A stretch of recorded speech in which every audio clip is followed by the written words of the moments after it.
quite a delight to see that the highway agency, the drainage officer and the environment are all quite happy. It's usually the other way around with us, etc. Pumping station, who will be maintaining the pumping station? So that's a company called Leap. So the whole site is to be adopted by Leap Utilities. It's a management company, is it? It's a new thing called a NAV, basically. So it used to go to Thames Water. It's a new thing that they will adopt the whole foul sewer, all stormwater on site. Yes, okay. Well, Thames Water never say no to anything, do they? And then we had to put it, this is ours, and let's hope not this time. Can I ask a question about the play area? I don't know if it's within your remit, but I know there was some concern about the play area because with this whole area that we really do need really good play areas for all ages and all abilities. Yes, we have been meeting with the parish council to discuss the different play equipment. We've also met a lady that lives nearby that has a disabled child. Yeah. And what she would like us to do is to look at equipment that we can incorporate into our scheme that can be used by children with disabilities. So it's something that we're very keen on incorporating into our scheme so that it is inclusive and can be used by all children. Yes, it's so important to get that right. So thanks very much. Thank you. I have one quick question about cycle lanes. So if we turn to sort of paragraph 5.8 of this, so we understand that there is no highways objection, but initially there was a sort of holding objection where highways indicated that they would like the cycle lanes to be widened to 1.7 metres. Maybe you could just explain why that's not, but I understand it's not a requirement, but maybe you could understand whether that's possible or what, if it's not possible, why it's not possible. It's something we looked into. So to do that, well, the carriageway is, I think it's 6.3 metres wide. Yeah.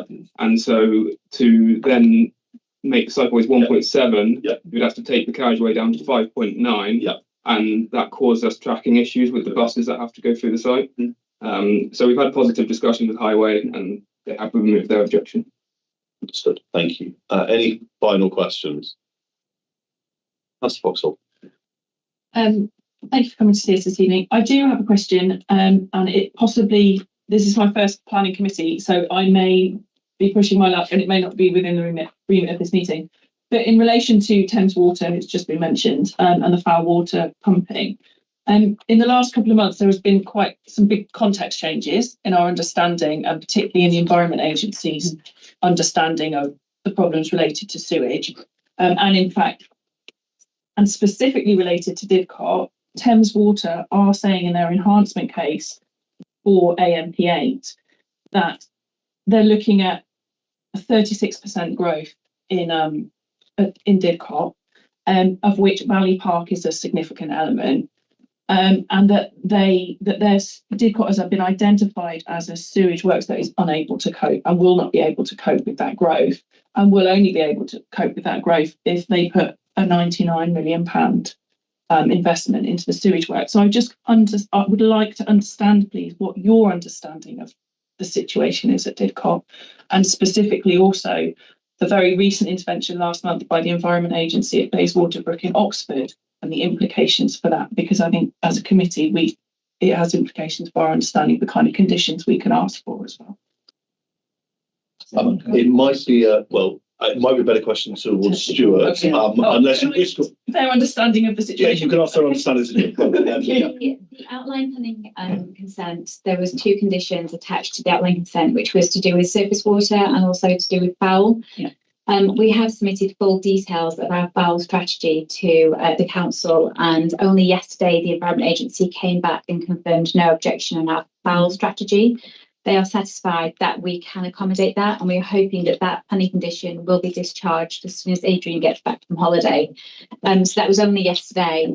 We had that no objection. So I think the Environment Agency and all the relevant statutory authorities are confident in our strategy and that we can take the capacity for all our residents. And certainly from a customer point of view, we cannot have any issues. It's our reputation that will be affected. So we will ensure that there are no problems on our side. no problems on your side, but you can't comment on Thames Water's problems down the road. I can't, all I know is that for the Valley Park site, for the number of houses and for the different levels on that scheme, we are satisfied that we can provide the capacity for VOWL, and that all the relevant authorities have now raised no objection and are happy with the proposals. Thank you very much. I can't see any further questions. I'll say thank you very much for joining us this evening. And please, you can sit down. Not sit down. Sorry. I was about to say stand down, but you're sitting already. So thank you very much. So now we're going to turn to any questions we have of our officer, Stuart Walker. So I don't know, Councillor Foxall, would you like to start by addressing with a response to the question you levelled? That's okay. Yeah, of course. Thank you, Stuart. The site's allocated in our local plans. Yeah. At the time of preparing our local plan, we do consult Thames Water, and they have to then take that on board in terms of their forward planning. Their business plans tend to be 5-year rolling on, and this site has been adopted in the local plan. So the accommodation of the flows from this development are already in their business forward planning of investment. And so that's why we've allowed the outline permission to be issued in February 2022, because normally if Thames Water say there's not capacity, we've then got to look at how the programme of improvement works are designed up to a level that we have confidence that they can be delivered in tandem with the housing. So that's quite often what happens, and we will look at what's called granting conditions that other council members are very familiar with on planning applications that prevent occupation taking place until those off-site improvement works to the network have been undertaken. I'm not personally aware of any delays at the moment to improvement works for Didcot in terms of the Valley Park proposal, and we are probably getting on for nearly 12 months away from the first occupations here, but it will be something that we'll be working quite closely with our drainage engineers, the Environment Agency and Thames Water if there's going to be delays on Thames Water side. My understanding at the moment is the drainage system has been is agreed in principle in terms of strategies at the outline stage, and we're now looking at a little bit more of that detail in these early detailed matters, now reserved matters in terms of layout. But Thames Water at the moment are saying that there's not an issue from their perspective. And the comment on the pumping station here going to a third party, my understanding on that is it's effectively similar to the other utility providers that you can go and get your gas from somewhere else. There are now companies that can perhaps bid for some of the infrastructure from Thames Water's network rather than Thames Water being the utility provider. We have other companies that are coming in to perhaps take that on. And that's happened on a couple of our sites now across the district, where we get notified that Thames Water are not the utility foul water network that's being dealt with by a third party. But that's all in line with the Water Industry Act. Thank you. Yeah, I did look for their responses on that outline, but of course those documents aren't available online. Yes, I understand Thames Water is saying 2028, but thank you. Okay. That's Piggles. So could you come off the point about flood zones and about what flood zone this site's actually in, and also to just confirm that I know our drainage engineers looked at this in a lot of detail, just confirm our understanding exactly where this all is from a flood risk perspective. Yeah, of course. I'm just going to try and open up the plans. Plan.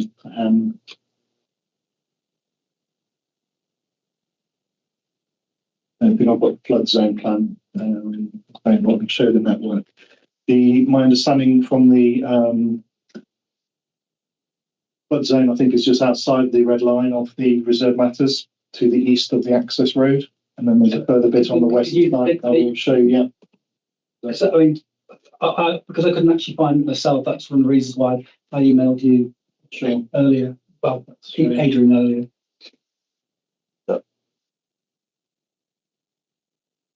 So my understanding is a little bit here, flood zone in this area, just the north course, and then the other bit is just to the north and west. And at the top, and then we've got the improvement works that are going on to the, move the mouse down. And then we've got the improvements to the water course here, the proposed swale, and that's where the Environment Agency is saying they're satisfied that this will work from their perspective. We'll just bring up their comments. So they're saying the modelling, as summarised in the technical notes, the Cowbrook modelling, which is effectively adding 700 metres, I think, to the Cowbrook. From their satisfaction, flood flows will be contained within the local watercourses when considering high risk flood scenarios, which is what you would normally look at in terms of the flood zones 2 and 3, and taking into account climate change. And they are confident the site is not considered to be at high risk, and therefore withdrew their objection on that element. Just go to the plans that's showing the Cowbrook, Meadowbrook, and the Sturtbrook that are within the wider site. And this is the modelling that is being done, and let's come down to the summary sections. So just bear with me. This is taking account of the various scenarios. And we've got the updated sections of the Cowbrook and the additional section, which is highlighted there in yellow. And the summary of that modelling reports. It's just saying it's extended with the extra 700 metre section upstream to cover the development area, and therefore the peak flows and the baselines then demonstrating that it's taking account of the higher events of 1 in 1,000 years and 1 in 100 years plus climate change. And it's that information that's been considered by the drainage engineer and the Environment Agency, and they're satisfied with it. So we don't know when the approval was going to take place, or has it already taken place? It's not. The key things we've got a condition saying no development until it takes place. I just wonder if we knew when it was taking place. I don't have a program of delivery on that, I'm afraid. No. But for condition 6, I think that was not okay. Any other questions for Stuart? Please. I'm assuming that's an immovable condition. I mean, I know sometimes conditions get relaxed because of like the crossing outside of Aldi and some of my footpaths, and cycle lanes outside Aldi. But in for that kind of condition, that one wouldn't be relaxed. Not without consultation with the Environment Agency and our drainage engineer, and looking at alternative proposals. So it's a condition that's being imposed on the list, and the applicant would have to come back with an application to remove it, and we would then reconsider the matter. Slightly different in the relationship with the hourly one, because I think that's some design changes. Yeah. But yeah. No, I understand it's slightly different, but we can always make everything look slightly different. I think if there's design changes to this, then we need to come back and with a further application. Right, that's the point. Okay. And I think potentially, I mean, this will be part of the minutes. Well, I think we can say that we're particularly, we've mentioned condition 6 and our concerns about not undertaking development until the improvement works are made. So I have one question for clarity about Adrian's report. What is condition 36?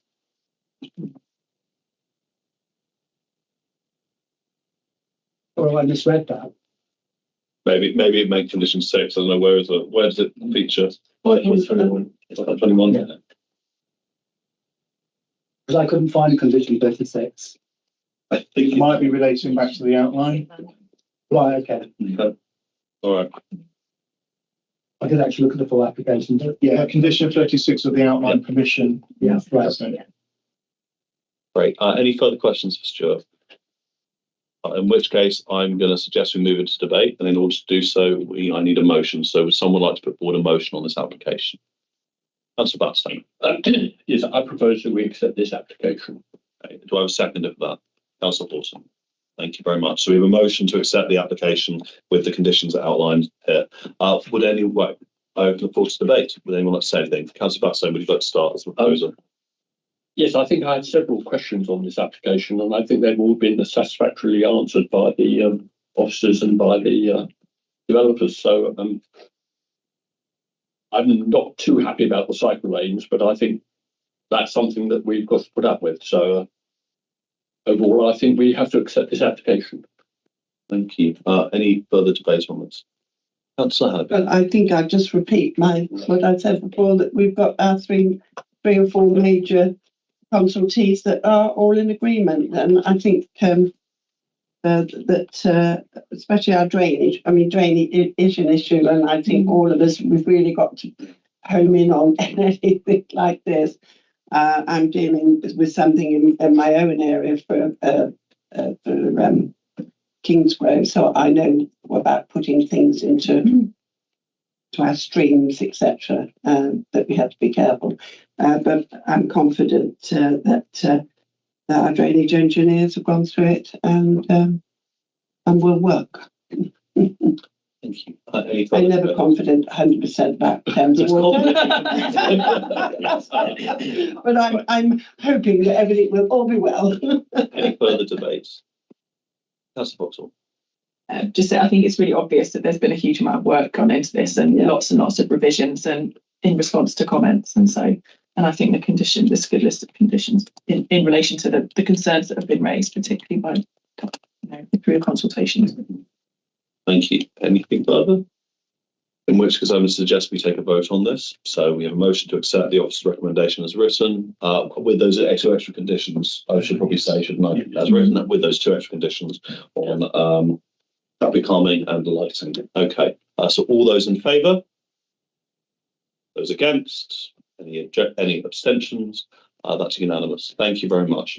Well, thank you all for your attendance this evening. That's our only item. So with that, I call the meeting to a close.